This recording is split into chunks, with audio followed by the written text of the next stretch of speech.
explorers of the universe.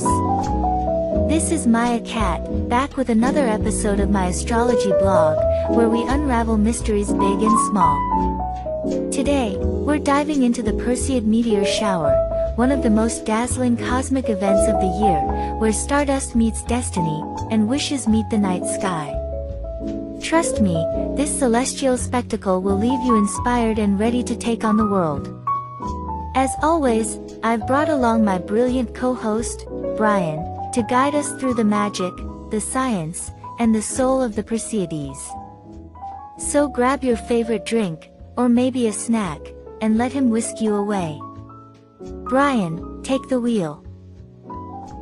Thank you, Maya, for that perfect intro. Let's dive in together and explore the history, mystical power, and deep celestial influence of the Perseids, and how this ancient cosmic dance truly affects our lives. Every August, as the northern hemisphere basks in the golden haze of late summer, something magical happens in the night sky. While most of us are busy finishing vacations, grilling under the stars, or lamenting the slow fade of daylight, the heavens prepare for one of their most spectacular annual shows, the Perseids Meteor shower. For a few nights around August 11th to 13th, the sky ignites with streaks of light. Brief, brilliant, and utterly mesmerizing. These are the Perseids, nature's fireworks, celestial messengers, and cosmic enigmas wrapped in a single fleeting flash. But what exactly are the Perseids, and why, across centuries and cultures, do we associate them not only with wishes and wonder, but also with tragedy, transformation, and even doom? How can the same phenomenon that inspires lovers to whisper desires under the stars also be linked to some of history's darkest moments? And what does it mean, astrologically, spiritually, and emotionally, that these shooting stars are born from the debris of a comet officially classified as potentially hazardous to Earth? Let us embark on a journey through myth, science, and soul, where stardust meets symbolism, and where the cosmos seems to whisper, "Pay attention, something is happening." The birth of a meteor shower, from myth to meteor. The Perseids are named not for their appearance, but for their origin. The constellation Perseus, the heroic figure of Greek mythology who rescued Andromeda from the sea monster. Though the meteors appear to radiate from near the head of Perseus in the night sky, they are not stars at all. They are tiny fragments of cosmic debris, no larger than grains of sand or pebbles, hurtling into Earth's atmosphere at speeds of up to 60 kilometers per second. As they collide with the air, they burn up in a flash of light, creating the illusion of falling stars. This annual spectacle occurs because Earth, in its steady orbit around the Sun, passes through a dusty trail left behind by a comet, Comet 109P/Swift-Tuttle. This icy giant, roughly 26 kilometers in diameter, swings through the inner solar system every 133 years, shedding debris like breadcrumbs along its path. Each August, we walk straight into that trail, and the result is a celestial light show that can produce up to 110 meteors per hour at its peak. The name Perseids was first used in the 19th century following the work of astronomers who traced the meteors' paths back to Perseus. But long before telescopes and orbital calculations, people looked up and saw something far more profound. A sign, a message, a moment when the veil between worlds thinned just enough to let a wish slip through. The dual nature of the Perseids, blessing or omen. It's rare for a natural phenomenon to carry such polarized energy. On one hand, the Perseids are celebrated as a time of magic, romance, and possibility. On the other, August, especially mid-August, has earned a reputation across cultures as a month of danger, tragedy, and upheaval. In Scandinavia, old folklore warned of increased deaths among people and livestock. In agrarian Europe, it was a time of anxiety over harvests, when a single storm could spell famine. Astrologically, this duality makes perfect sense. The Perseids peak during the sun's journey through Leo, the sign of the heart, creativity, drama, and pride. Leo is ruled by the sun, the source of light, life, and ego, but fire, as we know, can warm or destroy, and when the sun is in Leo, the stakes are high. It's a time of self-expression, yes, but also of hubris, exposure, and inevitably, downfall. Think of Icarus flying too close to the sun. Think of kings dethroned. Think of brilliance that burns too brightly. The Perseids, then, are not just meteors, they are symbolic fire. They represent the moment when something from the outer reaches of existence, a forgotten comet, a hidden fear, a suppressed desire, collides with our atmosphere and explodes into visibility. What emerges is not random, it is revealing, and so the Perseids become both a promise and a warning. They are the universe's way of saying something is coming to light. Are you ready for it? The comet that could, Swift-Tuttle, and the weight of cosmic destiny. Now let's talk about the mother of it all, Comet Swift-Tuttle. Discovered independently in 1862 by Lewis Swift and Horace Parnell Tuttle. Yes, the name sounds like a Victorian detective duo. This comet is not your average icy wanderer. At 26 kilometers wide, it is one of the largest known objects to pass near Earth regularly. For context, the asteroid that wiped out the dinosaurs was about 10 kilometers across. Swift-Tuttle is more than twice that, and here's the kicker. It is the only comet officially classified as a potentially hazardous object by astronomers. While the odds are extremely low, there is a non-zero chance that in the distant future, perhaps in 2126 or 2261, it could collide with Earth. The thought is enough to make even the most rational skywatcher pause mid-gaze.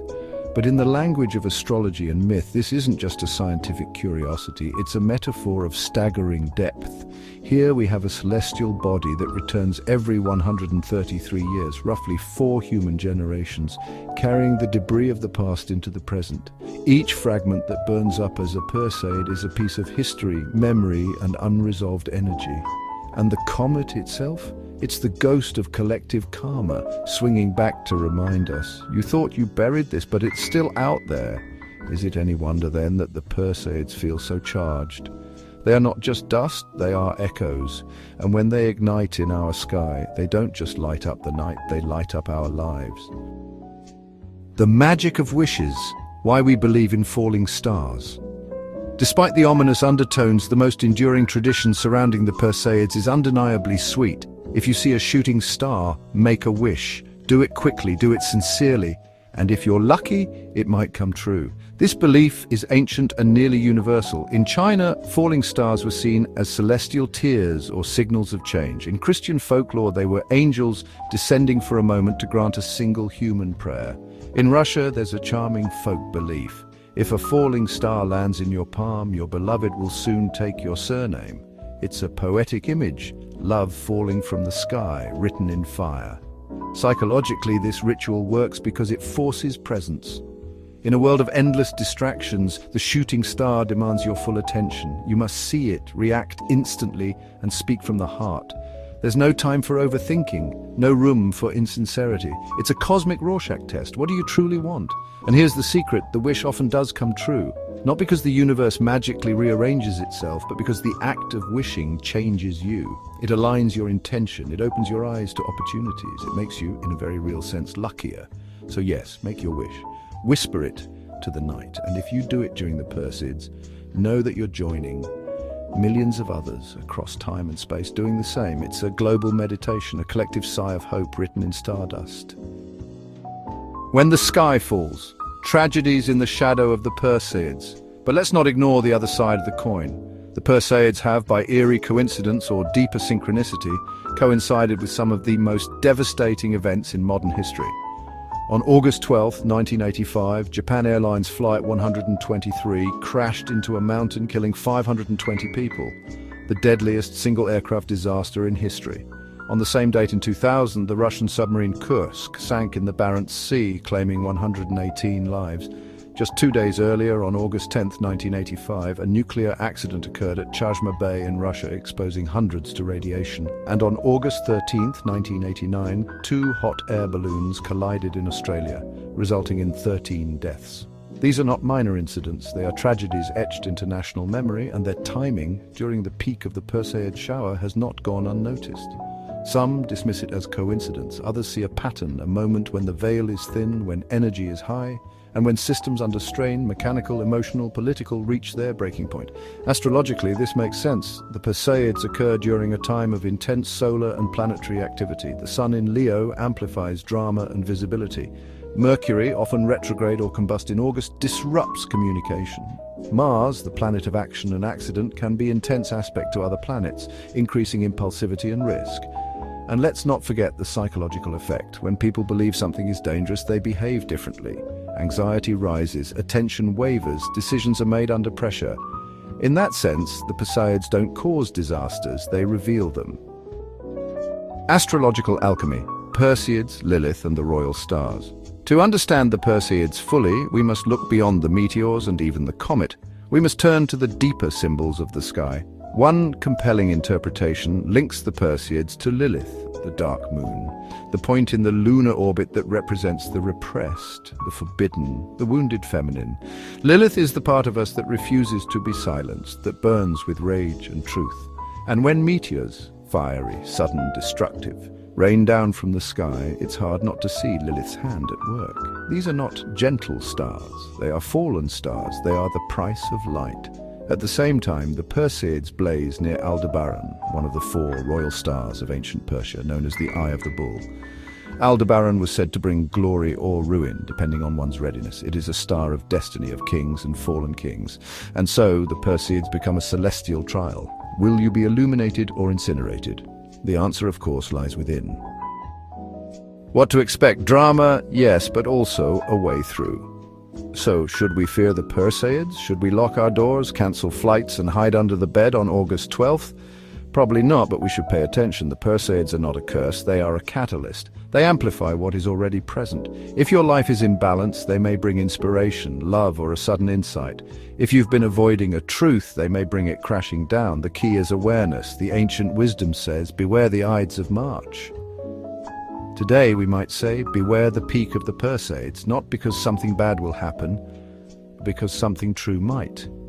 Use this time for reflection, light a candle, write down what you need to release, look up at the sky and ask, what am I ready to let go of? What am I ready to become? And when you see that streak of light, whether it's a grain of comet dust or a divine wink, make your wish, but make it honest, make it brave, and make it kind, because the Perseids remind us of a simple, beautiful truth. We are stardust, dreaming under the stars, trying to remember who we are. So go ahead, make a wish. The universe is listening, and if it doesn't come true right away, well, maybe it already has. You just haven't noticed yet. After all, even a falling star knows how to rise. And there you have it, my cosmic companions. The Perseids are more than just falling stars. They're a reminder that even in darkness, there is light. Even in endings, there is rebirth. Remember, every challenge is just a stepping stone to greatness. If you enjoyed this episode, don't forget to hit that like button, subscribe so we can keep exploring together. Until next time, stay curious, stay bold, and keep chasing those dreams. Meow off.